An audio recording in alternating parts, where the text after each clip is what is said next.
We have two categories of design practice: daily practice for any level of designer, and specific practice that is relevant only to your skill level. Within these categories, there are two main ways to improve your design skills.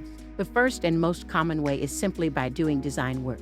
The more you do, the better you'll become. However, it's important to be self-aware and constantly think about what you're doing and how you can improve.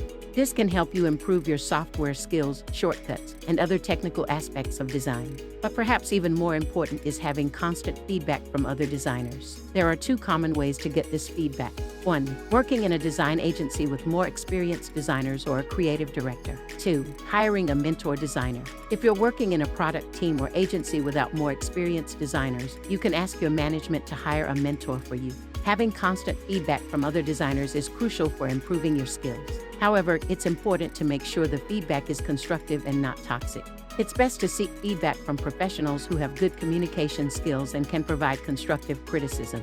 Negative feedback can be demotivating and make the design process more difficult, so it's important to surround yourself with supportive people. Keep in mind that mentorship can be expensive, with prices starting at around $1,000 per month, so it may not be feasible for everyone. And also, reading books is a great way to improve your design skills, no matter your level. Forget about YouTube videos and articles. For experienced designers, they're often not as useful as reading actual books. We recommend checking out our video where we share our top picks for the best design books. For experienced designers who have already read the basics, it's time to dive into books about side skills and design history. Understanding the history and significance of your profession can help fuel your passion for design.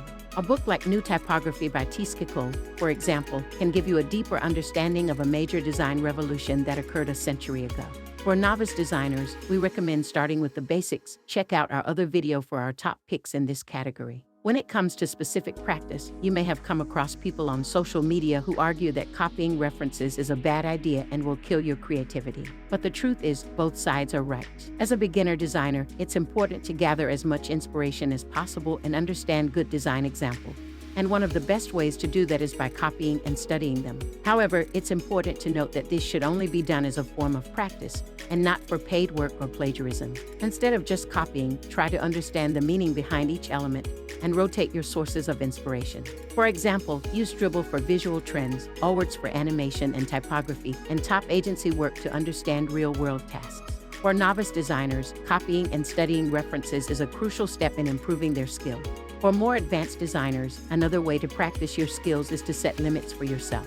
We all know that less is usually more when it comes to design: fewer colors, fewer fonts. But for practice, try breaking that rule.